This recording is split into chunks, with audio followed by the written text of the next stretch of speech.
Hi Jonas. First of all, I wondered, on Wednesday you intimated that Vivianne Miedema had a good chance of being in the squad on Saturday. Is that still the case? Yeah, she's training today, so of course we haven't had training yet, so we need to see that, but no, she has a good chance.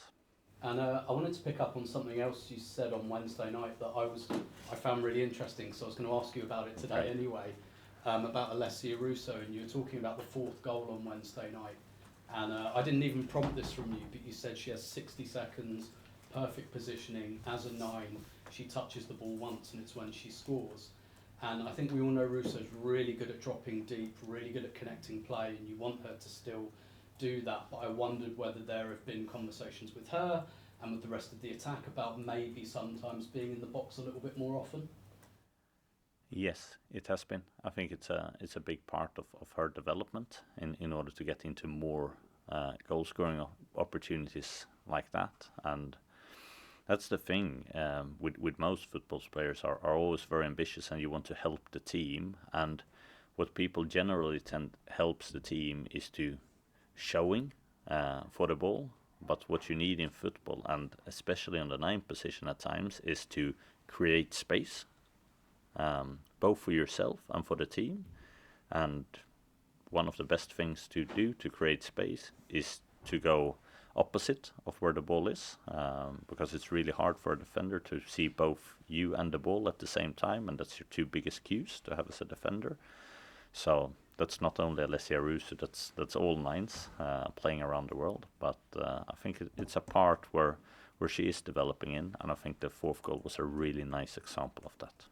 And I wondered as well whether you've had conversations around some of the support structures around her, because when you look at United in England, she had Ella Toone, kind of that real box crashing number 10 going in behind her when she made space. England moved to 3-5-2 during the World Cup. I thought she looked really good up front next to Lauren Hemp. I think there are a few players in the Arsenal squad who could potentially do that kind of Lauren Hemp role as well. I wondered if those kind of conversations have happened among you and your coaching staff as well. Yeah, I think what we have is, I view it as a strength, but obviously it requires a little bit of a different mindset for us compared to maybe some of our competitors do, that we have a lot of options on players that can play in offense, and they have various strengths as well, which is really nice. We have a lot of tools in the box, but how do we use them, and how do we use them together, and what relationships do we build? And I think you're on to something really interesting there, Tim, in saying like, how do we play to a player's strength, and what does that player need to have around her in order for that to happen? What situations is our preference to set up? And I think that's where you can see where we're not a fully mature team in that yet, and that's the process that we're working with. It's an exciting process. I can see how we're developing with that. But that definitely means that we haven't reached the heights of our offensive play yet. And just the last one for me, speaking of attacking partnerships, United seem to have really come up with something with the partnership between JC and Nikita Parris. In the forward line, clearly that's going to be a big threat tomorrow. Just your kind of view of that, particularly having coached Nikita Parris here, and JC, I believe, a player Arsenal were interested in a couple of summers ago. Just your impression of that partnership and how that's going to be a big danger tomorrow. I mean, both players, tremendous players. JC, an excellent 1v1 player with some real flair and skill. Nikita is a really, really good team player.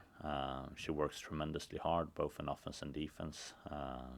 She was a really, really good player to work with here at Arsenal, and even if I don't hope she's successful tomorrow, it's one of those players that I wish every bit of success, because she always gives her very best for the team, and those players always deserve success. Thank you. Thank you. All right.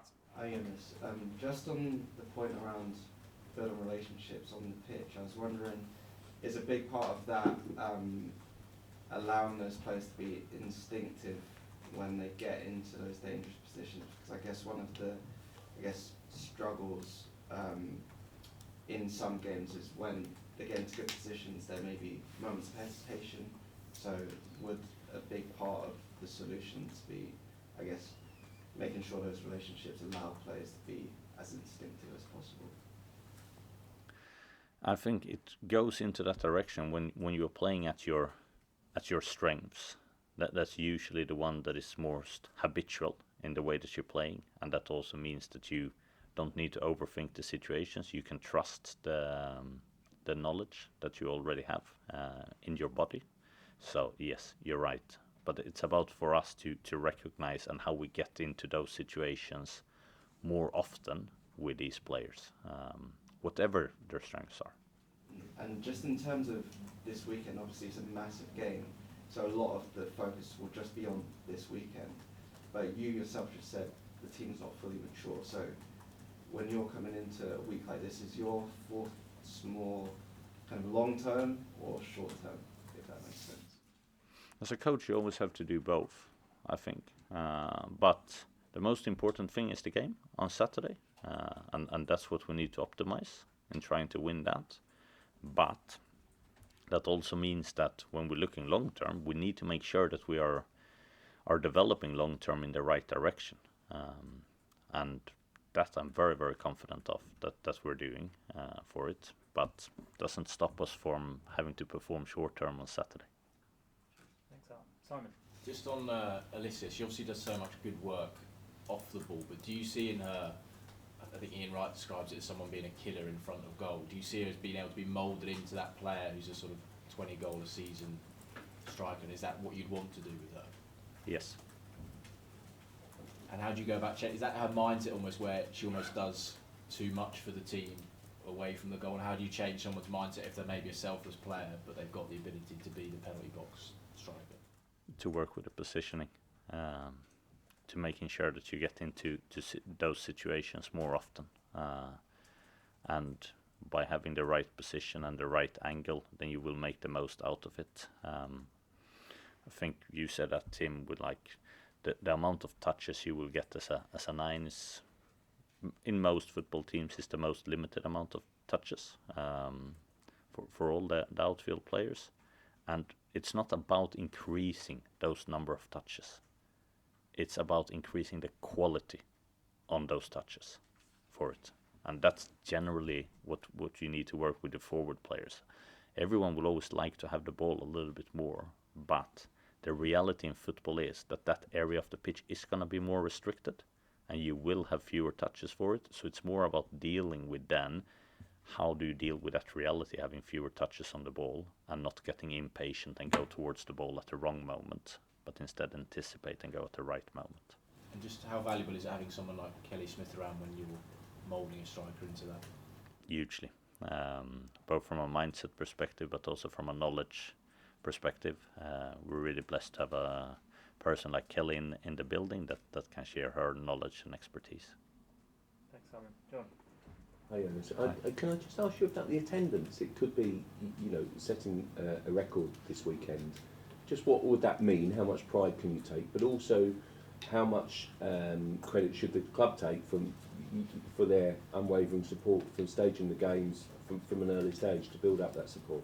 The whole club should take massive credit for that. That would not have been possible without all the hard work that many people do across the whole club. That goes from Dan and the communications department, and it goes from Juliet and the commercial department, and it goes for the staff at the grounds to preparing for the event, for it, and making such an enjoyable experience for everyone that comes in the attendance, as well as, of course, our fans.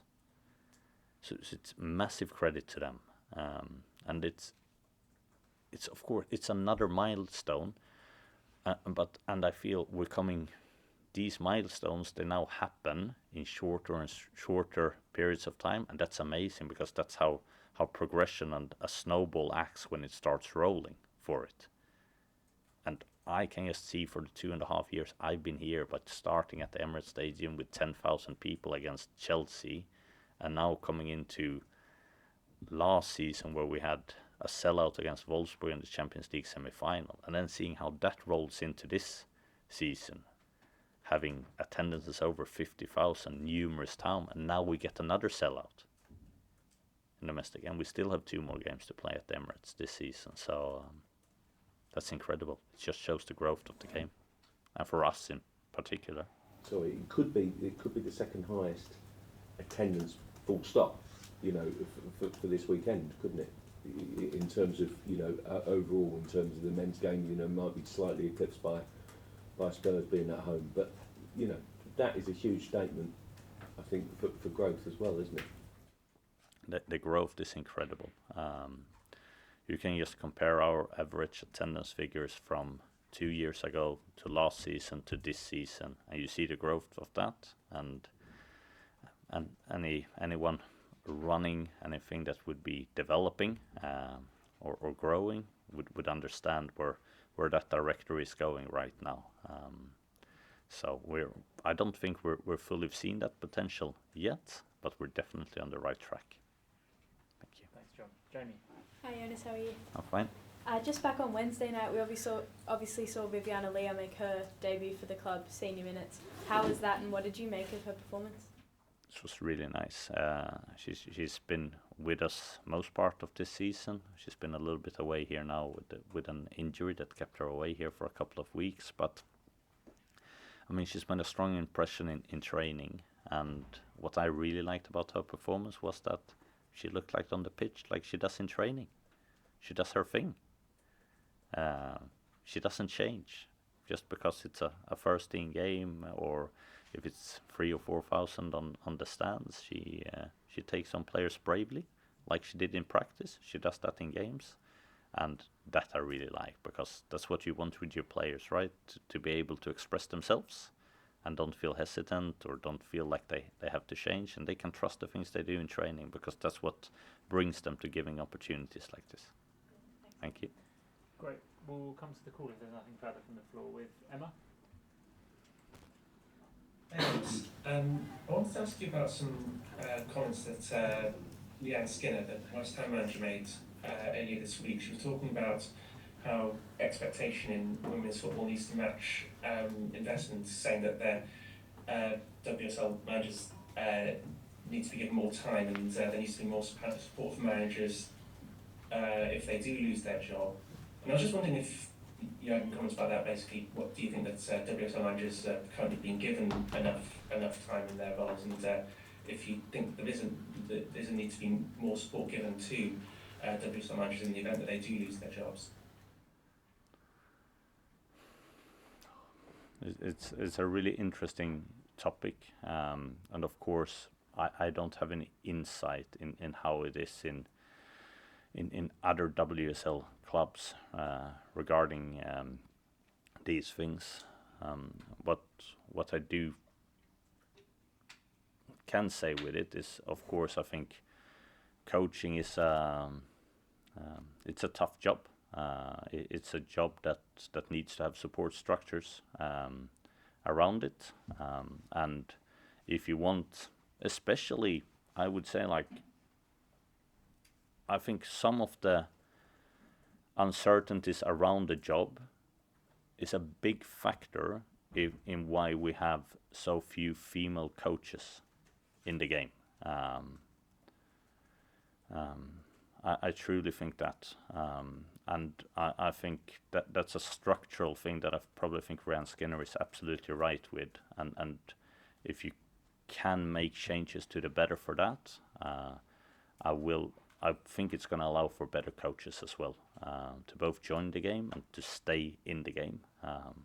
So it's a really, really important topic that she raises, and I do think we are really lucky here in the UK to have such a massive and good support from the LMA, who does a phenomenal job in providing support for managers and connecting managers with each other. But of course there can be more to be done as well with also other organizations and partners.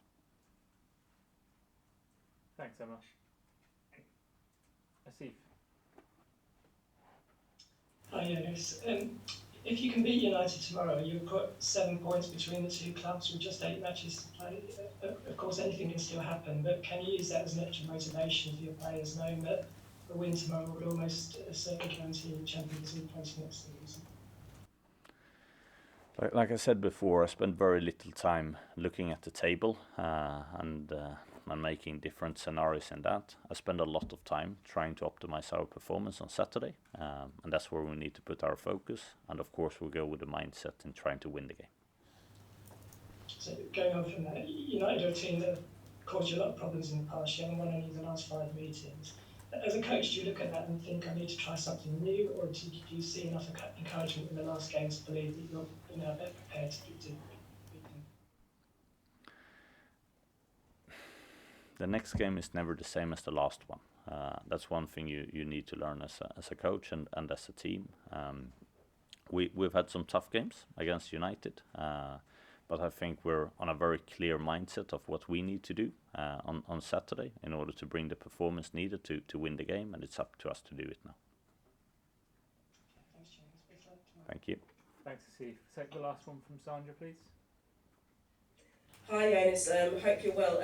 Just following on from some of what you were saying there about, the attendance and the work that Arsenal have put in terms of marketing and pushing these games at the Emirates. How important is it for you, for the team, to be playing even more games there going forward from next season? Because particularly as the results have mostly been quite good and it's becoming even more of a fortress, I guess, for the team in their games there. We have 2 homes. We have the Emirates Stadium, we have Meadow Park. Our fans are incredible at both these venues to create an amazing atmosphere for us. And I really trust the club in guiding us with a progression on where we're going to play our games. They have a clear plan on how to want to and invest and accelerate the growth of women's football. And so far, I think we all can see that has been very successful. And I have complete trust in the next steps of that.